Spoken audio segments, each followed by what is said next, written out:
Ça y est, j'ai fait mes au revoir et mes adieux pour certains. Petit pincement au cœur quand même. C'est fou parce qu'il y a certaines personnes que j'ai rencontrées à l'auberge que je reverrai plus jamais de ma vie. Le fait qu'on a des âges différents, qu'on a un vécu différent, fait que les conversations sont très intenses, très poussées. C'est incroyable ce genre d'expérience et c'est quelque chose que je recherche et que j'ai envie de perpétuer tout au long de ce voyage.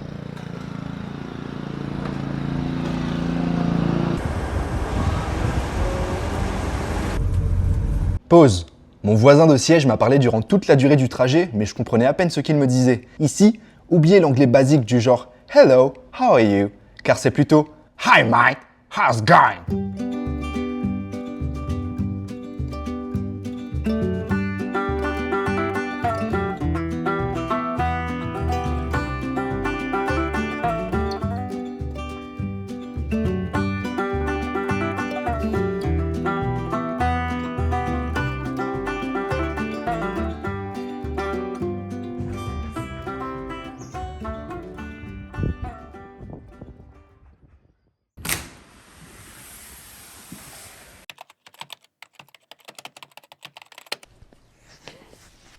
Avant mon voyage, j'avais tellement d'attentes de ce que serait ma vie ici en Australie.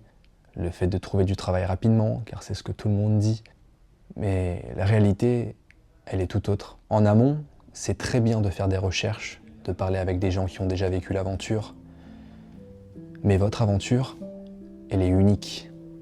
Et vous allez vous en prendre des murs, des coups de mou, des longs moments de questionnement. Maintenant, j'ai une idée plus précise de ce que j'ai envie de vous partager. La réalité. Ma réalité. Je ne sais pas quand est-ce que ce projet vidéo aura lieu, ou plutôt quand est-ce qu'il verra le jour, parce que pour l'instant, j'ai pas de travail, donc je peux pas me permettre d'acheter un ordinateur parce que j'ai des économies pour survivre. D'ailleurs, autre chose, se lancer dans un projet vidéo sans moyens, c'est compliqué, parce que rien n'est vraiment concret. J'ai une centaine de rushs dans mon téléphone et la nuit, je rêve d'avoir un PC pour commencer à les traiter. Mais non, il va falloir attendre et se donner les moyens d'y parvenir. C'est comme ça. Mais dans tous les cas, je suis reconnaissant pour chaque jour passé ici.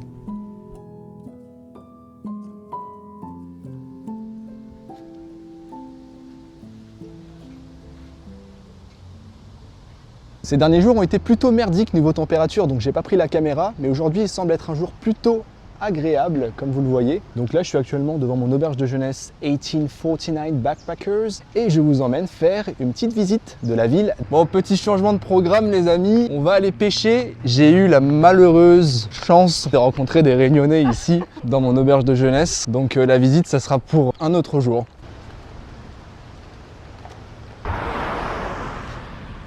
Le gazon, il est plus propre que mon avenir. Franchement, ça c'est le spot parfait pour les Parisiens. Dès qu'il y a un petit spot d'herbe, ils courent tous vers cet endroit-là. Donc là, on se dirige vers le coin de pêche qui est tout au fond là-bas.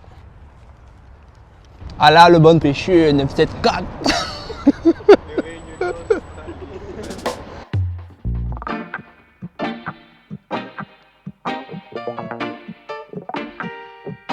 À mon arrivée à Albany, j'ai pris le vélo pour me rendre à la ferme comme c'était prévu. Sauf que je me suis retrouvé devant un restaurant appartenant au même groupe que la ferme de fraises en question. Malheureusement, la dame sur place m'a dit qu'elle ne gère pas du tout les candidatures et que tout se passe en ligne. Et bien évidemment, plus de nouvelles du mec avec qui j'ai échangé par mail. Donc vous l'avez compris, je suis venu à Albany.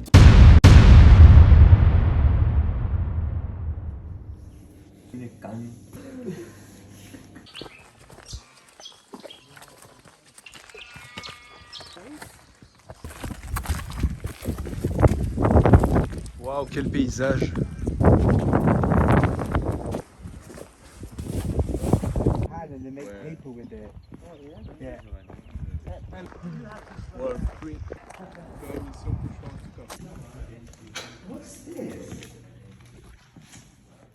Bon, notre guide nous a dit qu'ici c'est l'endroit où les gens prennent de la cocaïne et de la méthamphétamine. C'est le lieu pour se droguer, quoi.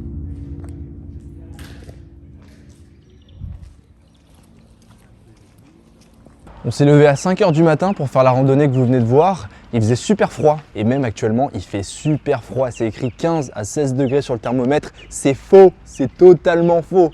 Là il y a un ressenti de, allez, 8. voire 9 degrés. Bon après moi je force un petit peu parce que regardez comment je suis habillé. Oui, je sais maman, il faut que je m'habille, mais tu sais, je suis têtu, même à 24 ans, je reste encore le petit bébé, le petit Jonathan. Donc ma recommandation, ne venez pas à Albanie durant cette période de l'année. Ne venez pas à Albanie en septembre, attendez décembre. Je pensais arriver dans un pays chaud, je pensais pas qu'il faisait moins de 10 degrés en Australie. Je pensais qu'il faisait chaud toute l'année.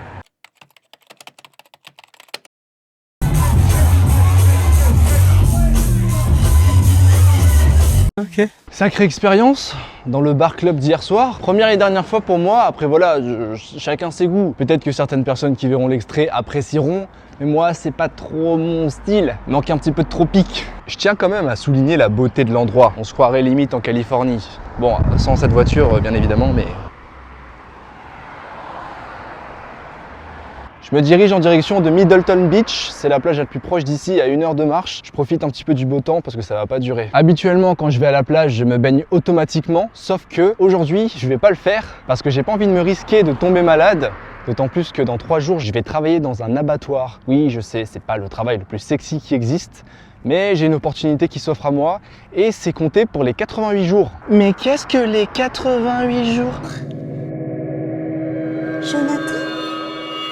Oh my god, je pensais que c'était un mannequin. En fait, les 88 jours, c'est un terme grossier qui désigne les 88 jours de travail que tu dois effectuer pour étendre ton visa sur une 2e année. La particularité du PVT australien, c'est qu'il peut s'étendre sur une 2e, voire une 3e année. Et pour ce faire, il faut justifier auprès des autorités australiennes 88 jours de travail, soit 12 semaines et demie, dans un domaine de travail spécifique et éligible. Lorsqu'on parle de métiers spécifiques et éligibles, en fait ce sont toutes les industries qui sont en manque de ressources internes et qui nécessitent donc de la main-d'œuvre étrangère pour survivre. Les immigrés comme moi quoi. Bon après, il faut pas croire que c'est que les métiers chiants et physiques qui comptent pour les 88 jours. Par exemple, je sais que la plupart des métiers, que ce soit même en restauration, comptent pour les 88 jours dans le territoire du Nord. Pourquoi? Parce que personne ne veut y aller, il fait trop chaud et puis les gens se ressemblent un petit peu tous là-bas, c'est un petit peu louche, on se demande qu'est-ce qu'ils font dans leur famille.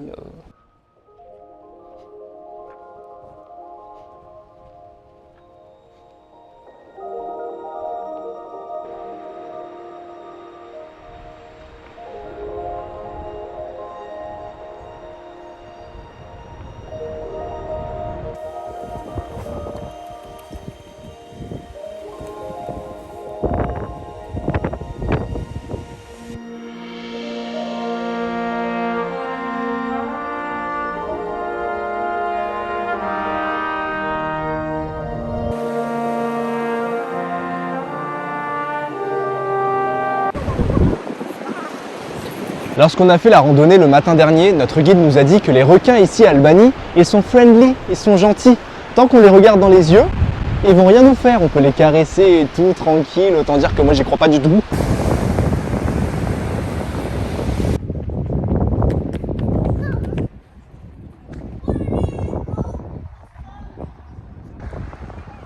Les personnes que vous voyez à l'écran sont pour la plupart des aborigènes, c'est-à-dire des descendants des premiers peuples d'Australie.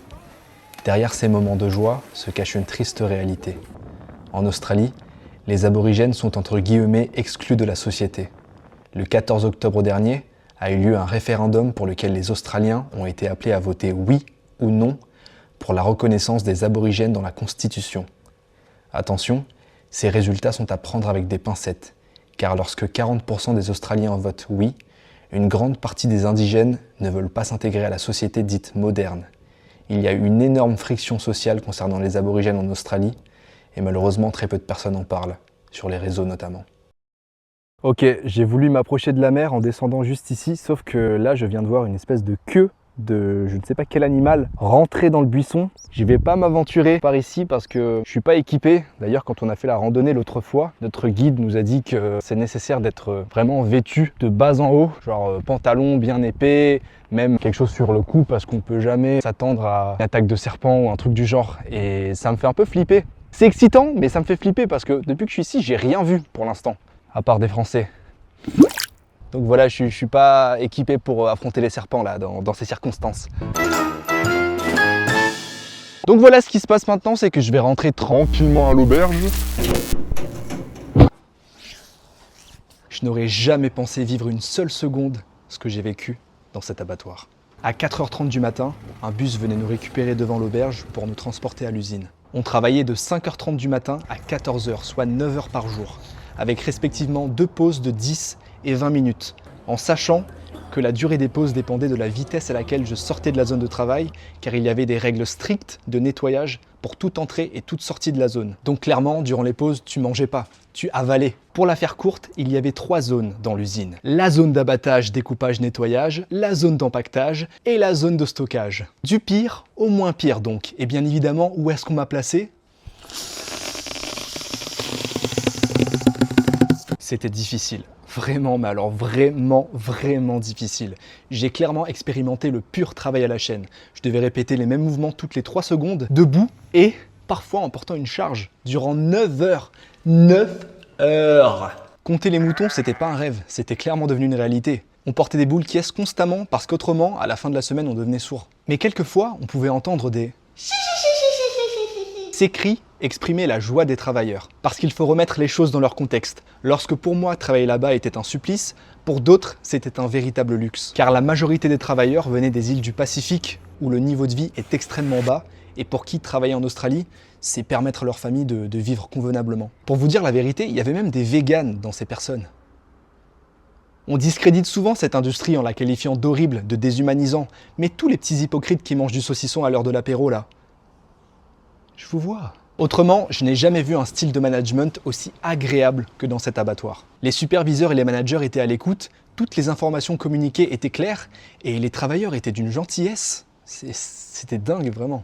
Il y avait même des salles de prière à disposition pour les musulmans. Bien évidemment, toutes ces bonnes choses, je les ai intégrées quand j'ai quitté l'entreprise, parce que clairement, durant ces 9 jours et surtout à la fin, j'étais complètement shooté. Parce qu'entre la fatigue physique, le manque de sommeil et le froid à Albany qui était horrible, je suis tombé malade, et voilà le résultat. T'es à la plane. Qu'est-ce qu'il est laid. T'es son yeux pareil, Shao Kahn dans Devdas. Heureusement que le paracétamol peut s'acheter en supermarché ici en Australie, et pour moins de 80 centimes. Je vais quand même vous partager les raisons de pourquoi j'ai accepté de travailler en abattoir. De 1, je mange de la viande, donc je participe déjà indirectement à cette industrie. De 2, je suis curieux. Plus sérieusement, l'un des objectifs de mon voyage ici en Australie, c'est de m'ouvrir l'esprit, faire des trucs que j'aurais jamais pensé faire de ma vie, donc je saisis les opportunités. Et de 3, la vue du sang et de l'animal mort ne me choque pas du tout. Mes parents viennent de Mananzar, c'est un petit village dans le sud-est de Madagascar, et là-bas on a l'habitude de tuer le zébu pour tout et n'importe quoi. Pour les mariages, pour les baptêmes, et même pour retourner un mort dans sa tombe. Ouais, je sais, c'est un peu bizarre, mais c'est toujours d'actualité. Pour conclure, c'était une expérience extrêmement difficile, mais incroyablement enrichissante. Et encore une fois, je pense que je ne le répéterai pas assez, mais je suis totalement reconnaissant de vivre ce genre d'expérience. Est-ce que je recommande ce travail ? Non. À l'issue de ces 9 jours, j'ai touché 1766 $ australiens, soit 1063 € net. Je vous laisse juger si c'est un bon salaire ou pas. Ok, j'avoue, j'ai exagéré par rapport à la température et au temps à Albany. Il faisait pas tout le temps dégueulasse. Il y a eu quand même des jours où on pouvait apercevoir le soleil.